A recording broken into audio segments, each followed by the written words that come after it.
what it is. Brad Lea back again with another episode of Dropping Bombs. Today in the studio, folks, I got a real treat for you.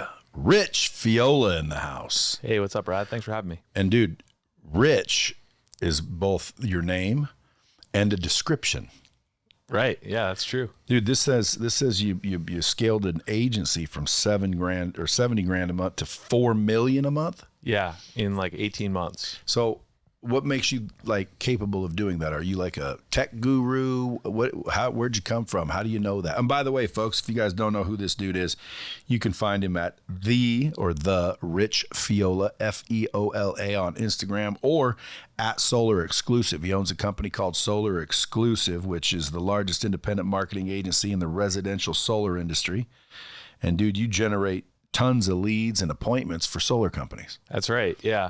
So how I got into this was I actually went to college for music, and I studied jazz music at one of the most prestigious conservatories in the world. And then about halfway through, I realized, oh, do I really want to be playing jazz music until like 3, 4 in the morning, traveling around? And I thought, I don't really want to do this. I had like a massive religious experience where I became a Christian, and I thought, hey, I want to be a pastor. But then... Hold it. Yeah. Explain. Yeah. So like I became a Christian, Well, what was the religious experience? So I used to do a lot of drugs. Like I used to follow around this band called Fish around the country when I was like a teenager and in my early college years. And it's like kind of the new version of the Grateful Dead. Sure. I followed them. Yeah, exactly. I didn't follow them, but I did go to 2 or 3 of their concerts. You went to a couple shows. Yeah. So you know the scene. So Fish was like that. And I had like kind of a religious experience in college and like came to Jesus and realized, hey, you know what? What's the purpose of playing music anymore? Music is cool, but I want to be a pastor. I want to change lives. But then as I read the Bible and as I became, deeper in my faith, I realized I don't want to ask for money. Like I don't want to be someone who's going to go and like beg for money from people, because there's this early Christian document that says like if you come across a prophet who travels to your town and tells you about Jesus, but they ask for money, then they're a false prophet. So like that really like impacted me. I was like, I got to make my own money. So I decided to get a job in marketing, going door to door. So I sold windows and roofing, like really grinding on the East Coast when I used to live in New Jersey.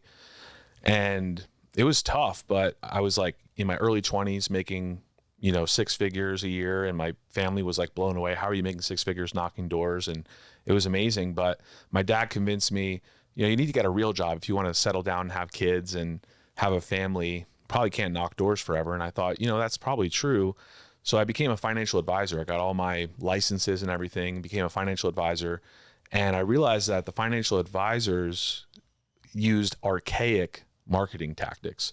So we would invite people to these dinner seminars and try to tell them to invest with us through these dinner seminars. And I just hated having to do 2 or 3 of these dinner seminars at Ruth's Chris, once a week. Ruth's Chris, I like that place. Yeah. At least you picked a good place. Yeah, we picked a good place, right? So it was just like archaic. It was just an old school way of doing marketing, and we would always use direct mail and stuff like that. So I thought, hey, there's got to be a better way to get leads. So I started researching how to run Facebook ads and Google ads and YouTube ads. And so I started getting clients for my financial practice online. And through the course of that, finding some success with that, I had some business owner clients that were like, hey, I found you online. Can you run some ads for my business? And so I ran ads for dentists, for mortgage brokers, for realtors, for a variety of different business owners. And one of those companies was a solar company. And we ran some like funny ads. It was like a Tony Soprano ad where it was like, solar's free, forget about it. And like, it just crushed. Like we were getting like $3 leads in New Jersey. And this guy like tripled his revenue in a year from my solar ads that I ran for him on Facebook. And I thought, hey, this solar industry is really cool, because I was a financial advisor. He showed me like what he was making per deal, like, the revenue that was there. You have a solar company too, right, Brad? Like, how that business works. And it was like really profitable, really amazing business. And I thought, hey, this industry is starting to grow. This was like back in 2016.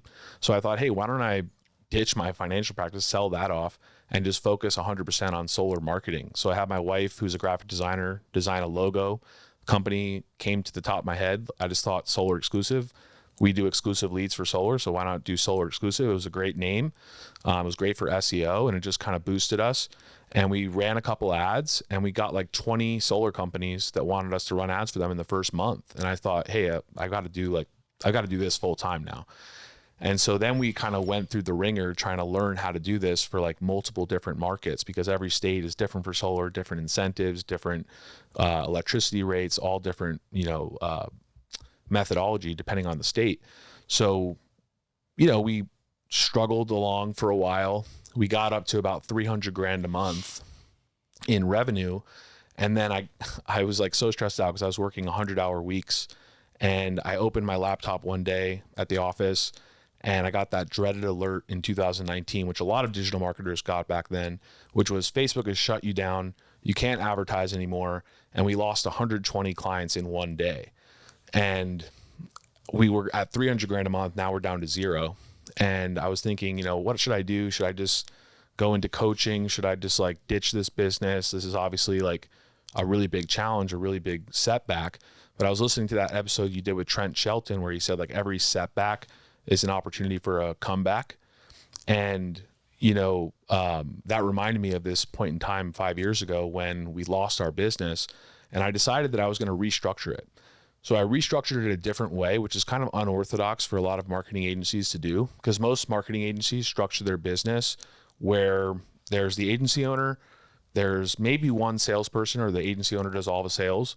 I mean, they have a customer service department, and then they have like all the digital marketers, like running the ads. And the problem with that model is that you can only scale so far. So I decided to restructure my business where my salespeople actually did the customer service and built long-term partnerships. So I lowered all the commissions for the salespeople up front, so they stopped over-promising to people, and instead built long-term relationships with our clients, and then paid them a residual commission structure on the back end for as long as the client stayed on board. And that took our retention from like 35-40% a month to 90% a month. And then we just scaled consistently over that 18-month period of time to go from 71,000 a month to 4 million per month. And we've consistently been there for the last like 4 years.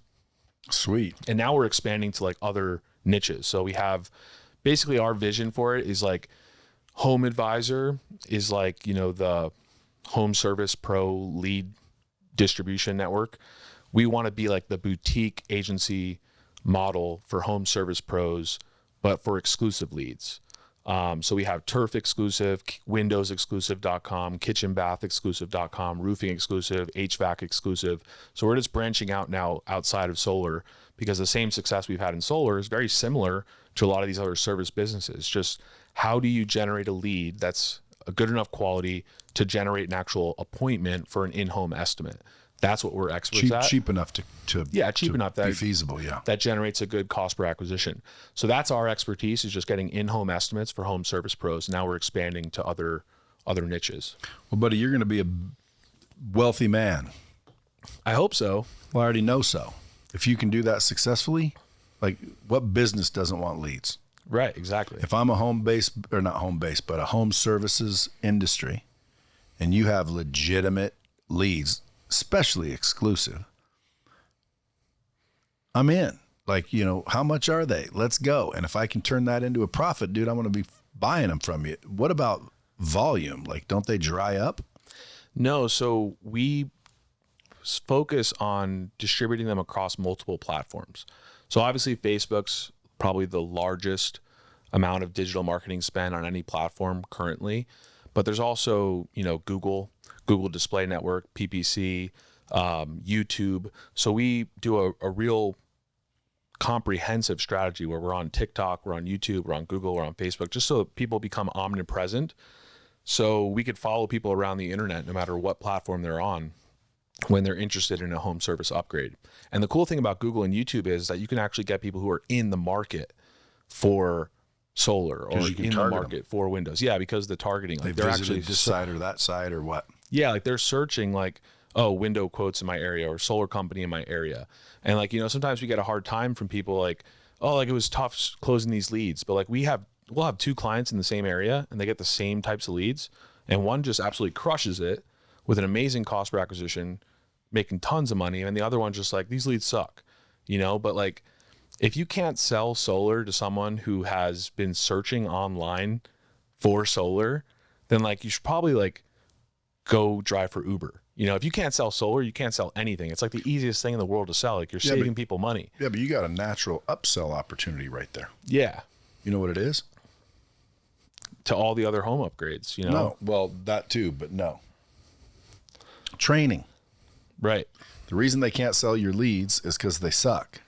Yeah. That's why because if I'm looking for solar and you sell me the lead and they're looking for solar, you wouldn't be giving me the lead. Dude, if I can't sell that, I suck. And it's not go get a job at Uber. Like, let me train you now. Yeah. So I'll give you the lead. I'll sell you the lead. And if you can't close the lead, I'll sell you the training that'll correct that. Yeah. And we started doing that actually. Your buddy here who's at the office, Jeremy Miner, we partnered with him on his training. Oh, so he's training them. He's training them. Yeah. So Jeremy Miner will train our clients on how to sell solar better. And he's like, he's a guru. He's amazing. So he's getting more and more popular as time goes on. Yeah. I think he has a really cool approach to it. And a lot of the solar companies now are going virtual. And so I pegged that a year and a half ago. I'm like, why you got to knock on all these doors? Why can't you just do this over the internet like everybody else? They said it can't be done. Now it's starting to be done. Yeah. It really depends. Google your roof. I can give you an estimate. I can do everything from a distance. Exactly. Yeah. But it depends. You know, some companies are just so dialed in on the in-home process because their sit rate will be higher if they do an in-home appointment. You know, their close ratio is higher if they do an in-home appointment. It's just where they're comfortable. But their volume's down. Their volume's down. Yeah. Unless they get a large team. But, you know, some people are just, that's where their comfort zone is. So we design our marketing campaigns depending on what their comfort zone is, like what their sales process is. We customize the campaigns around their sales process. So if someone's doing virtual, you know, we have a client who closed 3,000 deals last year, just 100% virtually. But like our ads are specific, like those things. Like, hey, we could take a picture from Google. We could do everything over the phone. You could be in your pajamas and see how much you could save with solar. And then for another company, it might be like, hey, like we need to come out and measure your home. We need to come out and look at your power meter. Like it's a totally different message because like they want to focus on going in the house. So we just, you know, customize the campaign based upon what the salesperson prefers. So out of curiosity, because I always wonder when people are able to generate the lead, that's you, why you would sell the lead rather than sell the deal. Yeah, it's just a different level of expertise. Like I'm an expert at selling the sizzle, getting someone interested, and I'm an expert with online ads and generating interest and nurture sequences, getting people to follow up and actually show up to the appointment. But for me, you know, we've tried that before. We partnered with a big organization, and this big organization was paying our fees for 6 months. They were paying us 6 figures a month in fees, plus spending about $500,000 a month on Google and YouTube and Facebook for leads. And they said, hey, after these 6 months, like this is great. We're paying you $100,000 a month in like retainer fees, but we're closing 500 deals a month. What if we paid you $500 when the deal gets signed and then $500 when the deal gets installed? So I ran some numbers and I was like, wow, I'm going to make like 10 times as much if I do it this way. But little did I know they were having cash flow problems at that time. So we went another 3 months and they closed another 1,500 deals, but I never got paid. So I was owed $1.5 million from that deal. And it just kind of showed me that we could generate a lot of leads for big solar organizations. They could close the deals, but there's a big problem in the solar industry right now with fulfillment and with actually getting the deals to the roof. And they don't get paid till it's on. Yeah, the cash flow is a big struggle for the solar industry right now. So, you know, as much as I would love to just sell these leads myself, and I probably could make a lot more, I think there's just too many structural problems with the industry right now to get the deals to the roof. And I don't want to own a construction company. Yeah. Like it's just, it's enough just owning a marketing company, you know, like to own a construction company on top. Like I enjoy my time with my wife and my daughter, you know, like I love being a millionaire, but I love being a chillionaire, you know, more so. Yeah. A chillionaire is better than a millionaire. That's for damn sure. Yeah. I'm somewhat of a chillionaire. Right. Myself. Love it. Well, I mean, dude, who wants to freaking make millions of dollars and then not have any time to enjoy it or time to hang out with the people that, you know, you built it for? Yeah, and exactly. And back to what I was saying in the beginning when we first started our conversation, like what I built this for was to make an impact with my faith. So like, well, I haven't forgot that. And we're going to go back because, dude, I want to know what happened to your damn experience. Like, what happened? yeah. So, I mean, it was still a very prominent part of my life and has continued to be so over the last 20 years. Now we take about 20% of all the profits we make from the business and funnel it overseas to Asia and Africa. We've built hundreds of churches out there, funded hundreds and hundreds of missionaries, and funded villages to like provide clean water, electricity, and like we're making like huge impact like overseas because I didn't want to like go and funnel that money into American Christianity because I think American Christianity is very fake and very not authentic.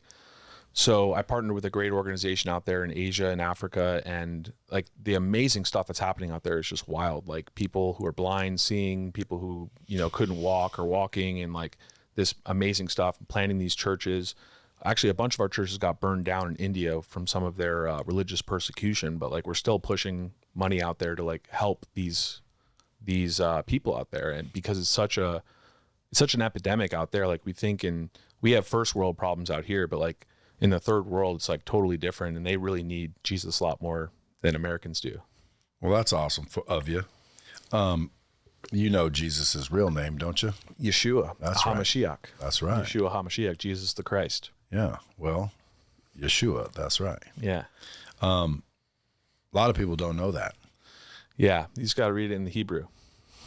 It's not that, bro. That's his name. And right. It's always been his name, and it's not changed, and his name's not Jesus. Jesus is not a translation. It is a transliteration at best, and that just simply means they didn't have the letters and the sounds to try and get them to understand the name, so they changed it. Yeah. So they changed it. That's what they did. They changed his name. So my only question for people that have faith is, who had the authority to do that? Well, the answer is nobody. Well, then why did it happen? Well, because they were trying to get these people to understand and they couldn't, so they just changed his name and got as close as possible. But that wasn't his name. And when you read scripture, it talks about call upon his name, give credit to his name, sing praise to his name. Well, you got to know his name to do that. It's not know close to his name. It's not, well, sing praise to the thing that kind of means my name. No, sing praise to his name, and his name was that, not that. So I always say, listen, if I'm referring to Jesus and use the name Jesus, it's so you know who I'm talking about, because a lot of people don't know his name. Otherwise, I'd never say Jesus again. Why? Because that's not his name. Wasn't his name, isn't his name. But anyway, I don't want to get religious on you, but look down that rabbit hole, brother, because I'm telling you. But it's good that you know his name. So what was the experience that, like you said, you had? Yeah, so it was just a point in time in my life where I just felt really empty and alone. I had gone out with a bunch of friends. We were partying. And after everyone left the party in college, I kind of came to my room and I was just like, what's the point of all this? What's the point of all this partying? What's the point of, you know, all the drugs and the girls and the music and everything? And I just got on my knees and just like, hey, God, if you're real, like, I need you. I need help. Like, I feel empty. And right at that moment, there's like this rushing wind that came over me. And I heard a voice in my right ear that said, come to me. And I just like fell on the ground and like immediately like just felt the love of God and the power of God like wash over my entire body. Dude. And that was like a wild experience. Hell yeah. And so then I started like reading the Bible, because I had a Bible from when I was a kid. I asked my parents to ship it out to me in college, and I started reading it. Was it instant? It was like instant. Yeah, it was like an instant thing. And then I started reading the Bible, but I didn't understand it. Like I couldn't understand what I was reading, because it's a pretty complex set of books, right? So I started going to church and started learning about the Bible and started exploring my faith deeper and becoming more knowledgeable. And, you know, it was a journey. It was a journey that I started at that point. Yeah. I was 19 at that time. So that's the experience, man. You prayed basically, and he answered. Exactly. And that's something. Yeah. See, I wish that would happen for more people. Why do you think it happened for you, but not everybody? That's a really good question. I think that the Bible says that it says to glorify God in the day of visitation.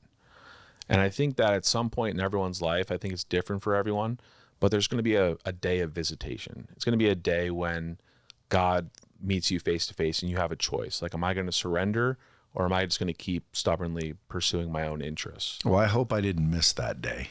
Yeah, but the good thing is that it can be achieved again. But can you imagine, like, he did visit your dumbass and you weren't listening? Right. Yeah, I think that there's plenty of chances, right? I think God, out of anyone, is the most gracious and most merciful being in the universe. So he gives probably a lot of chances to people.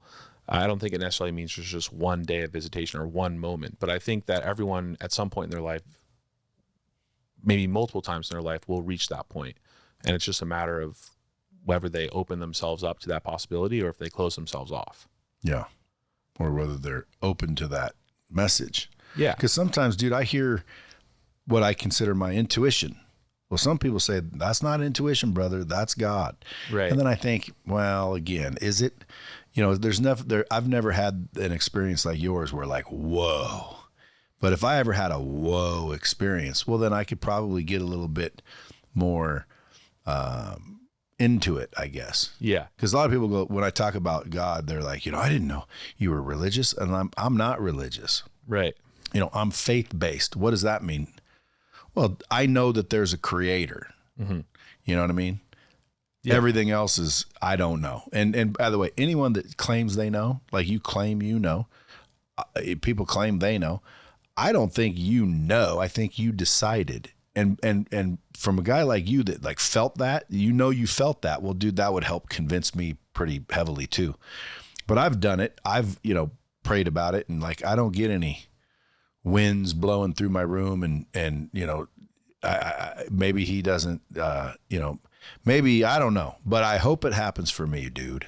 Yeah, I think there's a different level of, like, giftings that everyone gets for, like, different purposes for their life, right? I feel like God wanted me to accomplish something with my life. I really wanted to be a pastor. Like, I was planning on it. Like, I had everything signed and ready to go to Bible college to become a pastor. And, like, I very clearly heard from God, like, no, do not do this. This is not my plan for your life. Well, there's a lot of pastors out there that are leading his sheep astray. Yeah. There's also a lot of priests out there that are doing shady stuff. Little kids. Exactly. Yeah. So what do? You freaking, he realizes, dude, it's not that anymore. Right. I think now it's, let's do something else to reach the people. Yeah. And that's why I think, God had me start this business and have me become successful, because he knew that, if I was faithful in the little things, like when I had no money, but I was convinced that, like, I can't ask another person for money. Like, I'm not going to ask someone to fund my religious efforts. Like, I feel like that is, like, against what the Bible teaches. Like, we should be doing things freely, right? Like Jesus said, freely you have received, freely give. Yeah. So, like, I don't want to ask people for money. And these are business practices as well. Yeah. Like, people are like, well, I didn't know this. We're going to church today. Well, the stained glass versions also apply in the frickin' plain glass versions. Yeah. You can apply a lot of the things and principles taught in a Bible or the Quran or the Torah or any religion, really, and apply them into business. Right. And I'm talking about all religions. I've read a lot of different books, I would say. And again, I'm no theologian. I didn't study for years, but I read a little of the Quran, read a little of the Bible, read a little of this, read a little of that. And dude, believe it or not, there's some good lessons in all of them. Right. But that's also, what I believe is there is a truth. That's the creator. Mm-hmm. And then there's fragments of the truth, which makes it all technically truthful. It's just not the whole story. Right. Including the Bible. Why? Well, because, dude, there's, number one, omissions in the Bible. Number two, there's different versions of the Bible, right? There are different versions of the Bible. Different translations, yeah. Okay, well, again, who translated it? Well, people. Oh, well, I thought people were flawed. They are. Well, then why would you say that that's a perfect translation? Why would you say that that must be what was said? You got to realize that there's some perversions, there's some corruption because men did it, that there has to have been put in there somewhere, somehow. And when someone says, nope, this is perfect, again, I would say do your research, because there are Bible scholars that will admit, well, but when it goes back to it, where'd the Bible come from? Yeah, it was compiled by the church at the time. It comes from the scriptures. Yeah. It was the scriptures written by holy people, moved by the various Holy Spirit. people at various times. Various times. And then somebody at one time said, hey, let's compile all these and make the Bible. And then some books and scriptures made it in there, and some didn't. Well, again, show me the ones that didn't. I'd like to see those too. Do they contradict the ones that did? Who decided to do that? That's what I'd like to know. Why? Because what was their agenda? What was their motive? Because again, you got to question these things. And quite frankly, if you look at the scripture, it says, seek and ye shall find. And listening to a pastor is not seeking. Listening to a pastor is following. Yeah. Seek, question, look, investigate, and then pray. Right. And I believe that you might find a different answer than what the churches teach, especially, nowadays there's so many different ones. I don't know which one to go to. There's so many churches. And then they all want money. It's like, hey, give me money. Hey, did you tithe? Look, Bible says to tithe and all this. Listen, if you're trying to tell me God needs my money, well, then the whole story's bullshit. God doesn't need my money. He's God. Okay, you need my money. Why don't you just say it? Yeah. Because the truth is, that is what they do. They do it so they can help people and do good things. I'm not saying they don't, but a video of mine went viral the other day when I said, where does the money go that goes to churches? Because where's an accounting? Right. And all these different people started going, well, it goes to these jets. Look at some of these big pastors in the world. Oh, yeah. They go to build these monolithic churches that shut their doors in time of need, like floods and what have you. Right. So now you start to question these leaders, and now all of a sudden it really hurts the movement. So all I tell people is, listen, I'm not religious, but I'm faith-based. Yeah. Anyway, I don't want to turn this into a Bible study. Yeah. However, there's nothing wrong with that. Right. Hopefully we're reaching some people right now. Definitely. But I want to go back here. I was just curious as to what your experience was. I'm almost jealous. Like, I want one of those. I got a buddy of mine named Matt.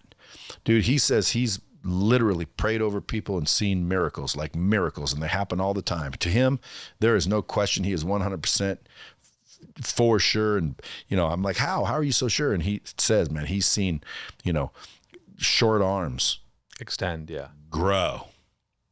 People that can't walk, get up and walk. Right. People that can't see. And I'm like, let me see that. Yeah. Right? That would be cool. Yeah. It usually doesn't happen in America because we're so comfortable, right? We have money, we have success, we have so much level of comfort. Well, there's blind people here. There's crippled people here. Yeah, I know. But the reason why I'm thinking maybe he doesn't show me is because he knows me, and he knows if I saw that, well, then I don't need a lot of convincing, and he wants to keep me honest. He wants to, because again, the free will thing apparently is key. So he knows, you give me any shred of proof, brother, and I'm already convinced, because I'm pretty convinced now. But maybe that's my test. Yeah. So to believe without seeing, because there's a scripture somewhere that basically says, "Blessed is he that believes without seeing." Right. That's true. And that's me. I believe without seeing, but I do still question. But I think that's also what we're supposed to do. Yeah, so the Gospels talk about Jesus and how he traveled around and did many miracles. But there's one section in the Gospels where it says that he went to a specific region and he couldn't do any miracles there. Why? And the reason why he couldn't do any miracles there was because of the region as a whole, their unbelief. So their unwillingness to believe that God could do miracles. So I think probably why we don't see a lot of miracles in America is just because the overall consensus in America is that it's become very secularized and not as faith-based as it once was. And we don't see those things happen as much. But in like Asia and Africa, like I was saying, where we do a lot of our work, it's happening all the time. Interesting. So, dude, back to business for a moment, because regardless of your faith, you need money, and you need to win, you need to succeed, and you need to take care of your family and get the best health care and hopefully become a chillionaire. So right. I got a lot of listeners. I know a lot of them are in solar. But what about plumbing, garage doors, right? Other home services? Yeah, so we just bought a domain, homeproexclusive.com, and we went and bought all of the exclusive domains. We're already doing it for a lot of other industries. We're doing it for turf currently, turfexclusive.com. We're doing windowsexclusive.com, kitchenbathexclusive.com. You're already doing it. We're already doing it, yeah. So if there's people listening, get leads from you. Yeah, roofingexclusive.com, HVACexclusive.com. But they don't go to solarexclusive.com. They go to those. Yeah, go to those. Yeah. So we just have like a bunch of different brands because since we found so much success in solar, we realized, well, it's just a different message, right? It's different pain points. It's different solutions that we're presenting, but it's the same process. It's someone has a need in their home. They need to have an estimate done in their home. So we know we have the system and the process to generate that interest and then bring that homeowner to invite that company to their home to get the purchase to upgrade their home. So really any home service related thing, they can go to solarexclusive.com and book on our calendar. We can do it for any, we have the formula. It's just a matter of what are the pain points? What do you solve? What does your product serve?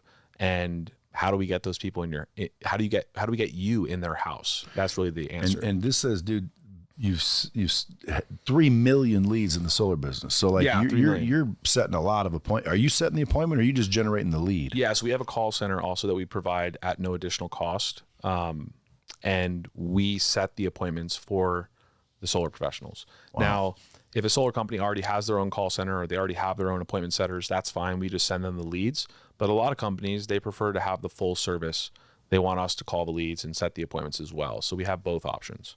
Yeah. And you do have the old, problem of these leads suck. I don't want to pay you. Yeah, it's definitely common, but it really comes down to the follow-up process. We have a whole 4-hour training portal after someone becomes a client of ours to teach them best practices. Because there's some things that people don't know about working leads because they're always used to just knocking doors. Like knocking doors is a lot different than working online leads. Like for instance, a big common complaint that people have is like, oh, these leads aren't picking up the phone. Well, when did you call the lead after it came in? Oh, I called it like an hour and a half after it came in because I was busy. So like, okay, you need to hire someone that's dedicated just to calling, like immediately within like 1 minute of that lead coming in, you have to call them because that's when you're going to get them to pick up the most often, right? And if they don't pick up, what do you do next? Oh, I just wait till the next day to call them. No, if they don't pick up, dial them immediately again right afterwards, because what happens often, people don't recognize the number, they don't pick up, but if you call back immediately again, they're going to think this is an important call, I'm going to answer. So now your pickup rate just went up 50%. And it does. And it does, yeah. So like there's like little things like this that people don't know about working leads that we teach them and prepare them for best practices. And then also like getting the appointment to show up. You can't just be like, hey, I'm calling just to confirm your appointment for tomorrow at 7:00. Are you going to be there? Like that's a really bad confirmation call. You have to go in there and say, hey, this is John. I saw that you booked on my calendar to learn about solar, how much it can save you money each and every month at no cost to you. I just wanted to make sure, do you have any questions or concerns that I can ease your mind about before I come out tomorrow at 7:00? Like that's a much more disarming approach, much more passive approach. It's going to get a much better result for the appointment to show up rather than just being like, oh, I'm confirming your appointment for 7. What's your credit score? Are you going to be there? Like it's a totally different process. So we try to teach people best practices so they get the best results. But we're super excited about the new thing that we're offering. So we're the main sponsor at SolarCon this year, which is the biggest solar sales conference in the country. It's being held in Salt Lake City, April 18th through the 20th. Is it always there? It's usually there. Yeah, this is the 3rd year they're doing it. So Gary Vee is speaking. He's the headline speaker. I'm speaking on the main stage in the first day, and we're the main sponsor, and we're announcing a really big program for solar professionals because there's a lot of solar companies that are doing like 100 deals a month. They're successful. They're multi-million-dollar businesses, but they're just tired of working with a lot of lead vendors. Like they have 10 different lead vendors that they work with, us being one of them. And so what we're going to do is we're announcing at SolarCon that we're going to do like a fractional CMO offer, where essentially we're going to hire, source, and train a marketing director for these larger solar organizations, train them on our entire process for Google and YouTube ads, give them access to our data, upload it into their accounts so that they own all the data that we've had over the last 7 years generating solar appointments. and then train their team on how to run these ads themselves and give them access to our proven and converting ads so that they can reuse them. And then basically, instead of charging like our expensive retainer fees that we normally charge, they only get charged per hour if they want us to build a campaign or manage the campaign on the back end, so they can spend unlimited amounts in ad spend, generate unlimited volume of leads for a fraction of what they normally would have paid just for joining this fractional CMO program. So I'm really excited for that, because these larger solar organizations are going to have to start bringing their marketing in-house because of this new law that was passed by the FCC. So for those who don't know, this new law with the FCC is essentially that going forward, you can't cold call or use an auto dialer on any homeowner data or aged leads of any kind. Right now, the solar industry is being driven by these solar companies buying aged leads and just throwing them in an auto dialer and just going to town on them. That's going to become illegal in about 12 months at the beginning of 2025. And every single lead you call with an auto dialer going forward is going to have exclusive one-to-one consent. So that means the consumer actually gave you consent to call them, just your solar company and no other. So this is going to impact Home Advisor. This is going to impact Angie's List. This is going to impact Thumbtack. It's going to impact all of these big lead generation companies, because now they're going to need to get an opt-in disclosure from every single company they want to resell that lead to. So shared leads are going to go way down. You're not going to be able to buy shared leads as much as you used to, and the prices are going to go way up. Cold calling and aged leads are going to be totally illegal. So the only option really is what we've done for the last 7 years, because I could have started my company as a lead aggregator, just put everything to one landing page and just funneled all the leads to wherever they were going to go. But instead, I decided to build my agency Solar Exclusive as an exclusive agency. So we build an exclusive campaign for every individual client. So we're already compliant because every single client has their own exclusive campaign.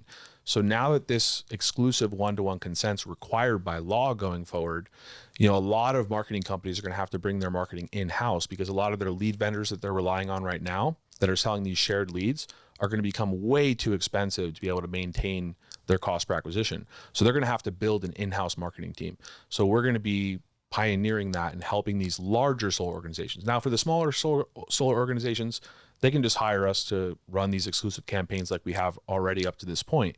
But for the bigger organizations, they're going to need to cut costs and get their cost per acquisition down, especially if it's going to be for the health of the industry, so that cash flow gets better and some of these installation companies can actually get the deals to the roof faster. They're going to have to bring down their cost per acquisition. So we're going to build an in-house marketing team for these bigger solar organizations. And we're announcing that at SolarCon, which I'm super excited about. Dude, it sounds like there's going to be a lot of people excited about that. Number one, because they're probably already trying to do it anyway in some cases. Right. Like they're writing you big checks, even though you're making them big money. Dude, people hate doing that for some reason. They're like, oh, let's figure out how to do this myself. Right. Well, shit, you're going to walk in and say, here, we'll do it for you. Yeah, exactly. So we'll train their own marketing team in-house. We'll hire them. We'll give them access to all of our ads. We'll even do some of the building and some of the management on the back end just on an hourly rate. So it's way cheaper, so they can spend more. Well, my notes here say that you'll also teach agencies. Yeah. So I have a coaching program that I launched. Dude, you need to be on Lightspeed. I can't believe you're not. I shouldn't even agreed to have you on and tell you where. Yeah, let's do it. I'm totally down to do that. I'm happy to. I know a lot about Lightspeed because I've been involved with Jeremy Miner and with Sam Taggart, who's a friend, and I love the platform. So yeah, let's chat about it. But the coaching program is for ad agencies who are at 50 grand a month or 100 grand a month, and they don't really know how to get beyond that. Because I remember when I was an ad agency and I got to 300 grand a month, I was working 18-hour days, 100-hour weeks. I was so stressed out, ended up in the hospital because I was so stressed out just with the overwhelming amount of work in an agency. But I restructured my agency in such a way that enabled us to scale to a maximum level to where we got to millions per month. So I teach ad agencies how to scale to $1 million per month as fast as possible by building revenue generating systems, which is really just building an effective sales team that also does the customer service and does a lot of the service work. And it's essentially where I learned this from was from the financial advising business, because financial advisors, they get paid a residual commission for managing investments.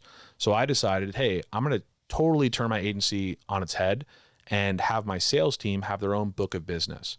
So a sales rep under me in my agency has like his own portfolio of clients, and he has his own book of business, kind of like a franchisee almost.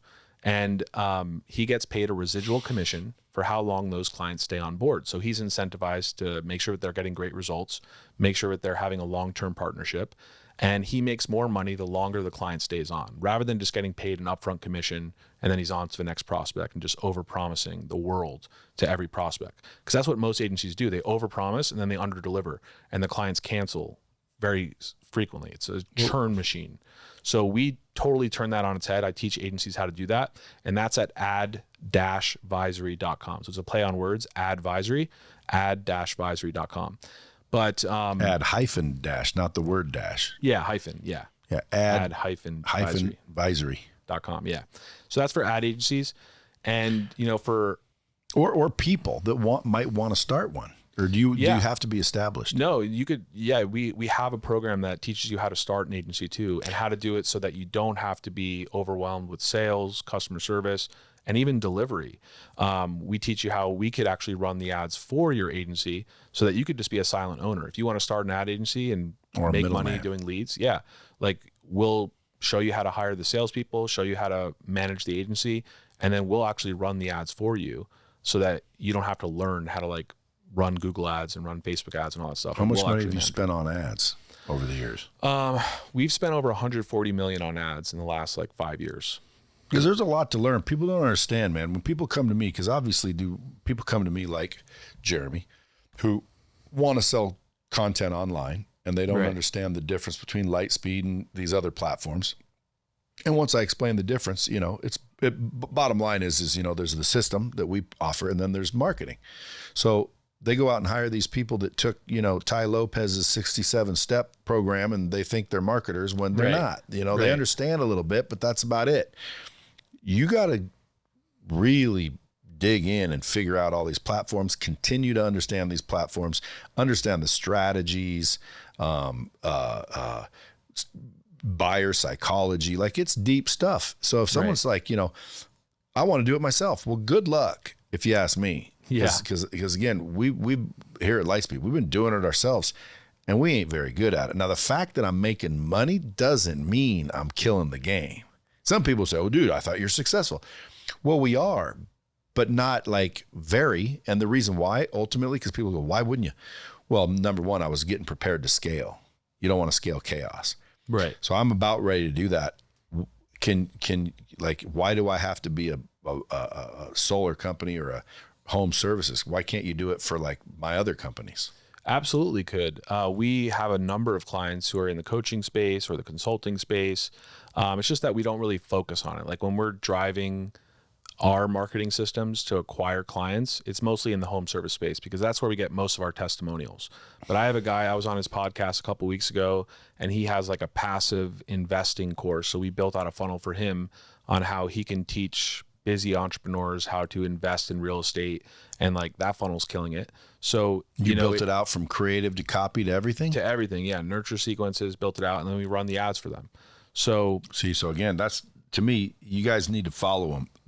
The Rich Feola, which is Feola, because you just need to send him a DM when it comes to outside his normal websites that he's talked about and products. Because look, there's a lot of people listening: plumbers, doctors, lawyers, dentists, chiropractors, unemployed, CEOs. Yeah, anybody needs leads, dude. Like, yeah, you're absolutely. That's why I said I guarantee you're going to be freaking huge financially, because if you actually can do what you're talking about, right? Dude, you can write your own ticket. I tell people all the time when they're like, "Brad, what do I need to do to get into if I want to be rich?" Well, number one, marketing. Right. Because it all starts there. Well, if you know how to generate leads, dude, every business wants leads. You do not have to sell leads. You have to prove that you can generate them. Right. Because again, you come in here and say, "Brad, how much would you give me if I could, bring you 100 customers a month?" Well, I don't know. What are those customers worth to me? But it's not gonna be, "I don't need any, thank you." It's gonna be, well, if it's feasible, brother, I'll buy them all. Right. And that's what we tell people, like solar companies or windows or kitchens and baths and turf companies. We're like, "Hey, we'll give you 25 free exclusive leads to like test it out, like when you start up with us." So, and like, exclusive's the key too. Yeah. Because again, I got into the financial services business with Real Financial. Right. Where I bring in people and say, hey, you want me to show you how you make three to 500 grand a year? They're like, yeah, okay, well, I'll hire you at one of my companies. First thing you got to do is learn to sell, close, and persuade. Second thing is pick one of my companies to work because you can make money at all of them. Right. Well, financial services, what do you think they need? Leads. Yeah. Well, I'm teaching them how to go make some leads, but not like that. So if you can get me financial leads, boom, I got 1 million people wanting those. Solar leads, obviously. And then merchant processing. I want to start a campaign for those. Yeah. So if you can help me with merchant processing, like credit cards, most businesses out there right now are getting whacked on credit card processing fees. I save people money left and right with processing. I give them the best equipment and we take care of them. We answer the phone when they call, if they call. These other places, they don't. They're woke. They're suspending your account. They're holding your money. Yeah. I've had nightmare stories told to me about like Stripe and Square and like they've got 300 grand of my money and I can't get it. Well, that's because they don't care. Right. They're big. They're huge. Well, we got to talk about that because I definitely need to use that because we use Stripe and it's been okay. Like they've never held our money or anything, but I'm sure you could probably cut our fees down. Guarantee I can. Yeah. Guaranteed. Yeah. So the fees, and then ultimately, again, I was saying all that to say, all my companies need leads. And if you can say, Brad, here, I'll show you how to do it. Cause I'm not one of those guys that would like it in house. Like I want to be a chillionaire. I want to have you do it. Just give me the damn names and we'll call them and close them. Yeah. Exactly. And if I can't call them and close them, I'll either say, thank you very much and cut the relationship, or we'll be in relationship forever because every business needs leads. If someone's listening to this and they don't think they need leads, they're crazy. Leads save the day if they're real leads. And the fact that they're exclusive, because that's where I was ultimately going, is we were buying leads and I was teaching people to buy leads, and because it's smart to buy leads. Problem was they were buying what they called shared leads and aged leads. Well, that just means 1 million people have already called them. Doesn't mean you can't get business, by the way, on those leads, because we did. They still work. They still work. But exclusive leads, I'm thinking, means you generated that lead exclusively for me. There's no one else that gets that name.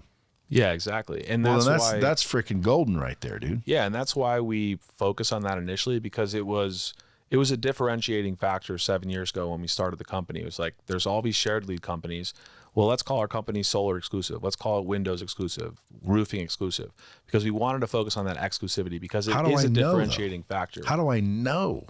Well, we actually have like proof when someone opts in. It's a video recording of them opting in, and it says that only your company can call them. It says like, you're only going to be called by Real Financial or Real Solar or whatever it is. And that's the documented proof that we have in case someone was to complain and say, oh, I never filled this out. I want to sue you because you're calling me and I never filled out this information. Well, we have a video recording with their IP address showing, yes, you gave consent for this company to contact you. Yeah, and that's why like this FCC law is such a big deal now because... Well, for you, it's going to be a friggin' windfall because you're already doing it. Yeah, because in 2025, no one's going to be able to do as many shared leads. No one's going to be able to do age leads anymore. It's like that whole business model is getting put into the past. Do you white label for other people? Because I'm talking to somebody who sounds similar, like they're going to set up our own lead thing in the financial services space. It sounds like what you're doing. So I'm wondering, maybe they're just middlemaning me because they're setting you up. They're selling it to me, marking it up, and doing it through you. Yeah, a lot of people in solar don't realize that that's actually happening. So there's a lot of resellers of us that are like positioning it as their brand, but it's really us doing it behind the scenes. And we're actually in the process of acquiring competitors. So like right now it's like the number 3 competitor in the solar space. We're about to acquire them. And it's going to be like, we're going to eventually own like most of the top competitors in the solar lead space because they're already using our services. They're already having us run the ads. So it might as well just, hey, like I'll just buy you out and just buy your brand and just take it over. So like it is happening. We don't have anyone in the financial space doing it right now that we're doing it for. But the great thing about financial space is when I was a financial advisor, I just took that same model when we would do these 45-minute presentations at the Ruth's Chris Steakhouse, we would just shorten that, hit all the main pain points, make it a 15-minute video, and then have these retirees watch it online on Facebook or on YouTube, watch this 15-minute video, and then they would book an appointment. And it was the same. It was the same quality as if we. What was the incentive though? The incentive was just that we made it so that it was obvious that they needed to lower their risk. For instance, like if they're going into retirement, because there's so many people going into retirement that like they don't want the risk of the stock market anymore. They know that they could crash at any point. They want annuities. They want safety. They want guaranteed income. So like a lot of what we would sell were these like fixed annuities, these indexed annuities, and sell those products. We would just really hammer hard like the risks of the stock market and how you can't afford those risks in retirement. And that's what the whole video would be about. But then also we would do it for like business owners who, are busy entrepreneurs who are making a lot of money, but they're not really thinking about the future. They need to get in equities. They need to like, really grow their portfolio. So it would be focused for entrepreneurs in a different way. So you can really target your different ideal market with whatever the pain points are. Like a big one is like Social Security, like for retirees, like they don't know anything about Social Security, how you can maximize it. They don't know how you could potentially utilize it, or when to take it, or all those things. So it's just educating people through a video and then getting them to book an appointment. And we found that the quality of those bookings were just about the same as if we met them face to face in a restaurant. That's crazy. Yeah. Dude, I might use you for a couple of things. See how it goes. If it goes well, man, you're going to be a freaking lifesaver.